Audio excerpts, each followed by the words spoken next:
Coming to you from South Bend, Indiana, I'm Tim Kuda for Baseball This Week. Mike Moustakas has had an up and down professional career so far. This year he seems to have turned things around. We had a chance to speak with Mike as he visited the Frisco Rough Riders this year with the Northwest Arkansas Naturals in the Texas League. It's exciting. I mean, everybody on the team is doing their job. I mean, our pitching staff's doing amazing, and I feel pretty confident coming up to the plate. I'm just seeing the ball real well right now. But I mean, like I said earlier, it makes my job a lot easier when guys are on base with less than 2 outs in scoring position. It makes my job a whole lot easier. And Derek and Gio have been doing a great job, and then the guys behind me have been doing a great job just getting me pitches to hit. So it's been really easy so far. And yeah, I mean, we're a real loose team. We like to joke around a lot, give each other a hard time all day. But I think that just makes us a better team, just because we like to have fun, and this is a fun game. So we get to go out there every day and have fun playing with the guys around us. So it makes it a lot more interesting, a lot more fun. Did a lot of growing up this year, especially with my regards to hitting. Just plate discipline, not swinging at the pitcher's pitch as much as I was last year. I'd get myself out, get myself in trouble, swinging at bad pitches that I wasn't able to hit. And now I've kind of been working with Terry a lot and got my front foot down early and been able to recognize stuff a little bit better, and been able to not miss my pitches much. 3 of the top 10 prospects in the Arizona Diamondbacks organization play right here at Stanley Kovaleski Stadium here in South Bend, Indiana. We had a chance to speak with them as they begin their year in the Midwest League. It's been a pretty exciting year. Spring training was a lot of fun. Got a lot of work in. I got quick hands. I got good hands in the field. Just working both in the field and at the plate, just trying to stay focused. And I'm 18 years old. I'm just trying to play baseball right now, just playing the game. In high school, you play 3 games a week, and now you're playing every day.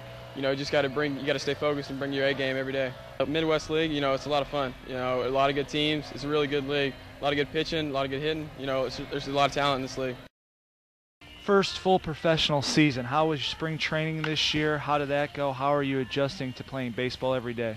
It's just it's a huge adjustment, because you got to learn how to conserve your body. Eat healthy meals, nutrition, all that stuff. In the weight room, all that. So it's a big adjustment from college, because you'd play only 4 games a week. Here it's every day. It's a grind in a sense, and just gotta learn to adapt. I love hitting, and I've done it my whole life. And coming here and watching these guys take BP every day, it's pretty hard. Just to even hit in the cage would be the greatest thing in the world, So I can't wait. Hopefully get to Double-A and actually start hitting again, which is gonna be great. But I mean, starting pitching is great. Go out there and gotta handle business and get your team victory. So. What was the College World Series experience like? Yeah, it was great. I played in that Texas game, which is unbelievable. It was a big record over there, and looking back on it, I miss it. I see it about right now, this time of year, it's starting up again. I have all my buddies, talking to them at BC, and it's great. I love the experience. What are some of the things that you found to be the biggest adjustment from the college ball, from pitching in college to now pitching in professional ball? It's different, because professional hitters could hit everything, and you can't just blow fastballs by guys anymore. You got to actually learn how to pitch and, hit your spots a lot more. It's a lot more difficult. You have the 5-day rotation, which is different, and, in college I was a reliever. So adapting to all that, you're running, everything, so it's a big difference. What has been the biggest, some of the biggest challenges that you've had coming into the season? Do you have any specific goals or anything that you were trying to work on this year? Obviously, everybody's goal is to make to the majors, but anything specifically that would make this a successful season for you? Just having consistent delivery, hitting my spots consistently, and it's overall being consistent, That's the hardest thing to do, and, the difference between each level is consistency, so that's the biggest challenge I have for me. How's your experience been with South Bend that you've been here for a couple months? What do you think of the stadium, the town, the league, the Midwest League as a whole? Everything's been great. Travel's great. I was in the Pioneer League last year, so that was like 12-hour trips. But this is great. The city's been everything we wanted. Dealing with the community and everything, going in the town and everything, talking to little kids. It's been great overall. Spring training went well. Did a lot of work this off season at home and at IMG in Bradenton, and just really prepared myself physically and mentally. And then spring training went great, and came out here. Kind of had some ups and downs, working on the one thing at a time, both offensively and defensively, and focus on that. I will always love hitting, and I've always loved hitting, and just walking up to the plate, and finding my pitch to hit. Taking one day at a time, I think, is the big thing for me right now. Body feels great. Strength and training staff has really been doing a great job, and just look forward to keeping that going. And everything just eventually flow together when you get on the field for the game. I really love playing here in South Bend. Club's been great. Great atmosphere in the clubhouse, and Midwest League has been great and really exciting to play in. Well, they're getting better and better every day. They're getting more consistent with their higher level of play, higher level of execution, and that's going to be something that we're always working on, and they've got the maturity level to be able to obtain even more and more consistency. And as you know, the name of the game is how consistent is your top game. How many days can you bring your top game to you every day, or is it going to be once a week? Is it going to be, for all 6 months? That's a learning procedure. That's work in progress.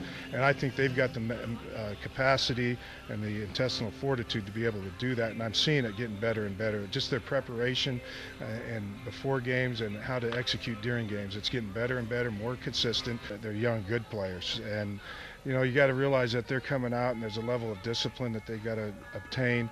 And I've got an education background, and you know that there's procedures that have to be followed, there's guidelines that have to be followed in order for them to be successful. And 90% of it's not even what goes on the field. It's just a matter of understanding how to trust people, how to have time management skills, understand rules, right, and ethics and stuff like that that has to be taught, and it has to be taught at this level.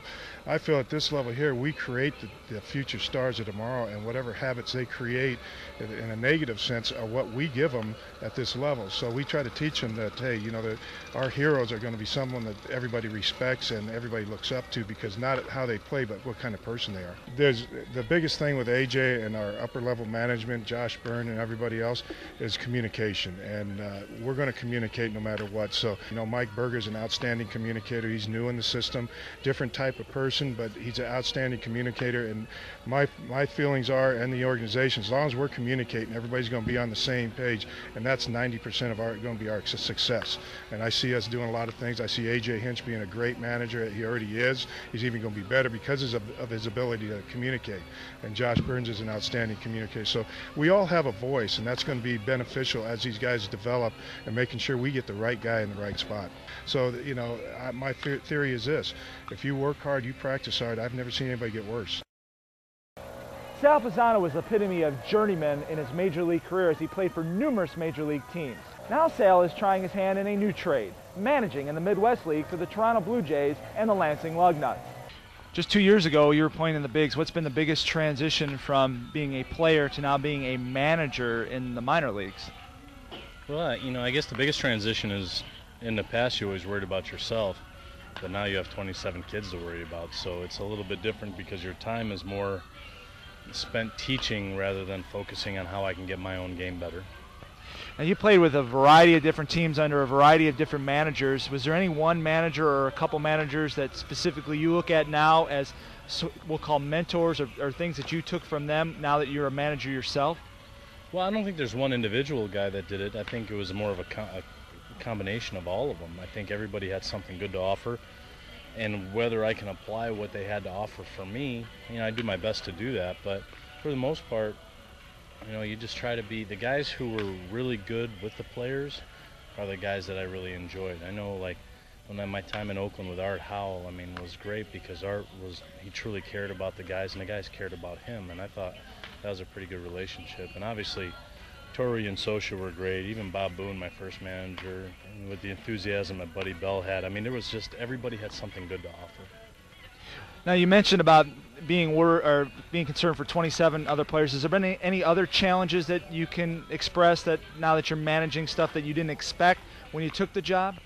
No, I think a lot of the stuff I did expect. I knew that there was going to be guys that showed up late sometimes. I knew there were going to be some disciplinary things. I think that stuff, when you're in the game long enough and you've been in the clubhouse, you see how different managers respond to each of it. I think the biggest challenge is getting them to understand it's more of a team game than they think. Is when guys are young and they first get drafted, they care really only about themselves, and we're trying to get more of a team atmosphere, and that's what helps develop organizations. coming from the bigs and playing with professionals, and I understand that these are professionals, but they're young professionals. What have you found as dealing with younger players just out of high school who maybe not have had any experience as their first time away from home? Well, really the hardest one is if I tell you one thing once, I have to say it 100 times. And so that gets to be kind of challenging because, like, man, I just told them 2 days ago about this, but you have to understand that they're young, they're learning, and so if you have to repeat the same thing 15 times, you have to do it.